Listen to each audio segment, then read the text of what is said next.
Body of the girl जिसके मुंह में खून था, शरीर में कोई कपड़ा नहीं था, पैर दोनों राइट एंगल में मिला गया।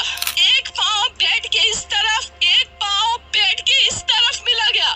चश्मे को कूटा गया जिसकी वजह से आंखों से खून निकल गया। ला दबाकर मारा गया। इंडिया के कोलकाता शहर में 9 अगस्त 2024 की सुबह एक ऐसी खबर सामने आती है जो पूरे देश को हिलाकर रख देती है। ये खबर थी एक 31 साल की महिला डॉक्टर की, जो कोलकाता के आरजिकर मेडिकल कॉलेज एंड हॉस्पिटल में अपनी ट्रेनिंग कर रही थी। हॉस्पिटल जैसे सुरक्षित माने जाने वाले जगह पर इस महिला डॉक्टर का मर्डर एंड रेप होना काफी चौंकाने वाला था। इस घटना का खुलासा तब हुआ जब डॉक्टर के डेथ बॉडी का पोस्टमार्टम किया गया। इस रिपोर्ट ने लोगों की रूह तक को हिला दिया, क्योंकि यह मामला सिर्फ एक मर्डर का नहीं था, बल्कि इससे कहीं ज्यादा खौफनाक केस था। पोस्टमार्टम रिपोर्ट में खुलासा हुआ कि उस डॉक्टर की हत्या गला घोंटकर की गई थी, इतनी ताकत से कि उनका थायराइड कार्टिलेज तक टूट गया था। इस हत्या के पहले डॉक्टर ने अपनी जान बचाने के लिए कोशिश किया था। इसका सबूत उनके शरीर पर मिले कई निशानों से मिला। सबसे डरावना सच तब सामने आया जब डॉक्टर के प्राइवेट पार्ट्स पर घावों के निशान पाए गए। इससे साफ हुआ कि यह सिर्फ मर्डर का मामला नहीं था, बल्कि ये रेप के बाद किया गया एक खौफनाक हत्याकांड था। हॉस्पिटल के परिसर में इतनी बड़ी घटना हो जाती है और किसी को कान खबर तक नहीं होती। क्या उस रात कुछ ऐसा हुआ था जिसे जानकर आप गुस्से से बौखला जाओगे? क्या वहां कोई और था जिसने इस क्रूर घटना को अंजाम दिया? और अगर था तो आखिर कौन था? इन्हीं सवालों के जवाब खोजते हुए हम आज की इस वीडियो में आपको बताएंगे कि आखिर क्या हुआ था उस रात इस मेडिकल कॉलेज के शांत माने जाने वाले परिसर में। जब आपको सच का सामना होगा तो यकीन मानिए आपके भी रोंगटे खड़े हो जाएंगे।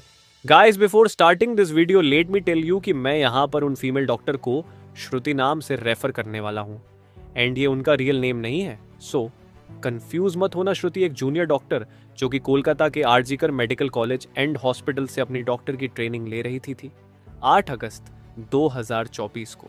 और दिन की तरह श्रुति अपनी नाइट शिफ्ट पर होती है और वह अपनी जॉब कर रही होती है। तभी रात के 11 बजे उन्हें अपनी मदर का फोन आता है, जैसे कि हर दिन आता था, क्योंकि पेरेंट्स को तो अपने बच्चों की चिंता हमेशा होती है। श्रुति की मदर उनसे पूछती है कि क्या तुमने खाना खा लिया और तबीयत वगैरह तो ठीक है तुम्हारी? जिसके रिप्लाई में श्रुति बोलती है कि उनकी तबीयत एकदम ठीक है और वो बस अभी कुछ पेशेंट्स को देखने जा रही है, जिसके बाद वो अपने कलीग्स के साथ बैठकर खाना खाएंगे। अपनी मदर से बात करने के बाद श्रुति पेशेंट्स को देखने राउंड पर निकल जाती है।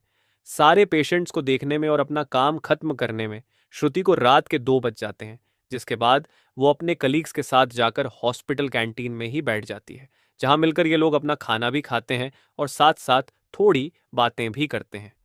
खाना खाते खाते और बात करते हुए रात के 3 बज जाते हैं और इस वक्त श्रुति थोड़ी थकान सी फील कर रही होती है, तो वो अपनी थकान दूर करने के लिए इस हॉस्पिटल के 4th फ्लोर में बने सेमिनार हॉल में जाकर रेस्ट करने लगती है। श्रुति के रेस्ट करते करते सुबह के 7:30 बज जाते हैं, पर वो तब भी इस सेमिनार हॉल से बाहर नहीं आती, जो कि काफ़ी ज़्यादा अनयूजुअल था, क्योंकि श्रुति कभी भी आधे 1 घंटे से ज़्यादा का ब्रेक नहीं लेती थी। हॉस्पिटल का एक वर्कर जो कि सुबह की शिफ्ट स्टार्ट होने से पहले हॉस्पिटल के सारे रूम्स को चेक कर रहा होता है, और वो ऐसे ही सारे रूम्स को चेक करते हुए इस सेमिनार हॉल की तरफ आता है। जैसे ही वो सेमिनार हॉल के बाहर आकर उसका गेट खोलता है, उसकी आंखों के सामने होता है एक भयानक नज़ारा, जिसे देखकर वो बहुत जोर से चीख पड़ता है। इस वर्कर की चीख सुनकर आसपास के लोग वहां इकट्ठा होने लगते हैं और देखते हैं कि इस सेमिनार हॉल के अंदर श्रुति की बॉडी बिना कपड़ों के पड़ी हुई है और उसके बॉडी पर कुछ ब्लड के निशान भी हैं। यहाँ खड़े सब लोगों के लिए ये एक ट्रामा से कम नहीं था, स्पेशली दूसरी फीमेल डॉक्टर्स एंड वर्कर्स के लिए, क्योंकि उन्होंने अपनी आंखों के सामने ऐसा नज़ारा पहली बार देखा था। वो भी हॉस्पिटल प्रेमिसेस के अंदर श्रुति की बॉडी को देखकर आसपास खड़े सारे लोग उसे एक स्ट्रेचर पर लेटते हैं और इमरजेंसी रूम में लेकर जाते हैं ताकि डॉक्टर्स उसकी कुछ हेल्प कर सके। काफ़ी देर तक डॉक्टर्स के स्ट्रगल करने के बाद भी एट द एंड श्रुति कुछ घंटों के बाद अपना दम तोड़ देती है। हॉस्पिटल में कुछ लोग थे जो कि इस मर्डर एंड रेप केस को एक नॉर्मल केस जैसा दिखाने की कोशिश कर रहे थे, जस्ट बिकॉज कि वो इस हॉस्पिटल का नाम बचा सके। बट जब पोस्टमार्टम रिपोर्ट्स आती हैं तो सब दूध का दूध और पानी का पानी हो जाता है।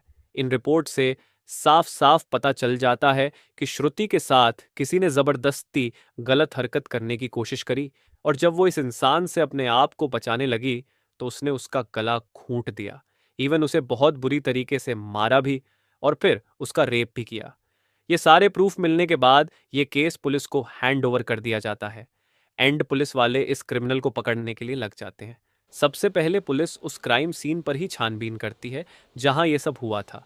किस्मत से पुलिस वालों को वहां पर श्रुति के कुछ नेल्स एंड ब्लड सैंपल्स मिलते हैं और साथ ही एक ब्लूटूथ नेक बैंड। ये केस शायद और भी जल्दी सॉल्व हो जाता अगर उस फ्लोर पर सीसीटीवी कैमरा होते तो, बट बदकिस्मती से इस सेमिनार रूम के अंदर या इसके आसपास कोई सीसीटीवी कैमरा नहीं थे।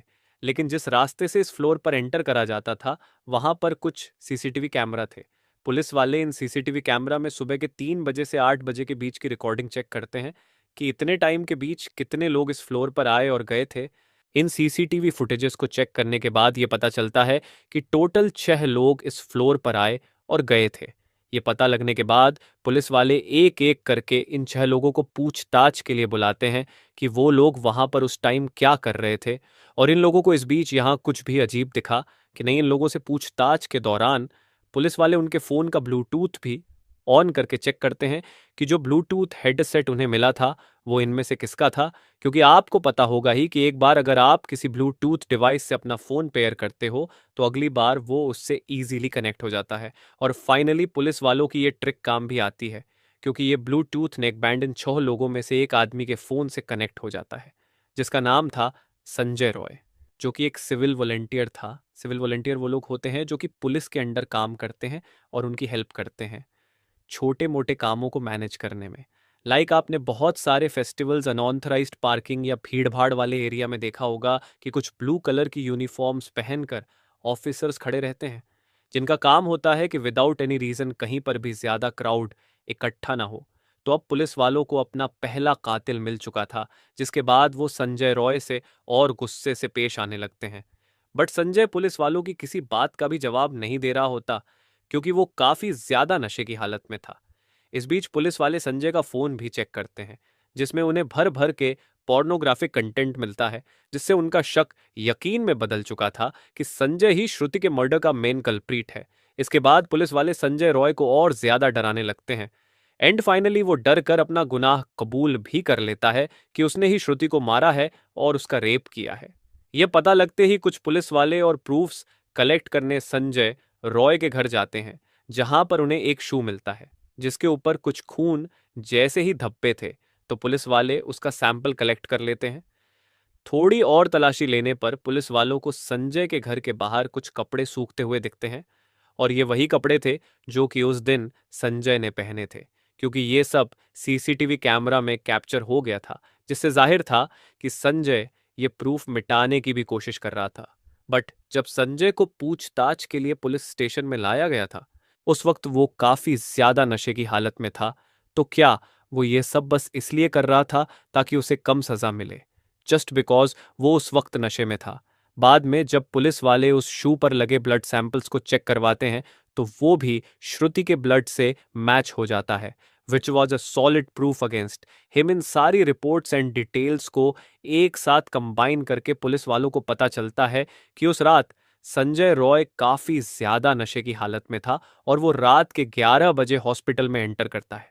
संजय अक्सर उस हॉस्पिटल में नाइट शिफ्ट किया करता था, तो उसे यहाँ की काफी अच्छी नॉलेज भी थी कि कहाँ पर कैमरा है और कहाँ पर नहीं।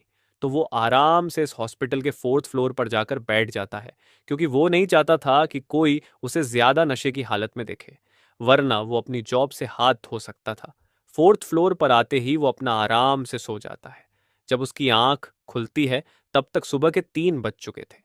तभी संजय की नजर श्रुति पर पड़ती है, जो कि रेस्ट करने सेमिनार हॉल में जा रही थी। श्रुति को अकेला देखकर संजय के इरादे बिगड़ने लगते हैं। वो पहले काफी देर तक इस फ्लोर के चक्कर लगाने लगता है, ये कंफर्म करने के लिए कि कोई यहाँ पर ज्यादा आ तो नहीं रहा। जब उसे लगता है कि हाँ उसका रास्ता साफ है, तो वो 4 बजे सेमिनार हॉल के अंदर एंटर करता है और फिर वहां से 4:45 पर बाहर आता है। इन 45 मिनट्स तक श्रुति के साथ इस आदमी ने क्या क्या किया होगा और वो कितने पेन से गुजरी होगी, ये सोचकर ही किसी का भी दिल सहम जाएगा। स्पेशली श्रुति के पेरेंट्स, जिन्होंने इतनी उम्मीद से और सेक्रीफाइसेस करके अपनी बच्ची को डॉक्टर बनने भेजा था, एंड श्रुति अपने पेरेंट्स की अकेली बेटी थी, तो उनके लिए तो ये किसी सदमे से कम नहीं होगा। एंड गाइस, ये केस अभी भी क्लोज नहीं हुआ है और 23 अगस्त तक संजय राय को कस्टडी में रखा जाएगा। इस कातिल इंसान के साथ क्या होना चाहिए, आप कमेंट में ज़रूर बताना, और इस केस रिलेटेड जानकारी देखने के लिए चैनल सब्सक्राइब करें। Thank you.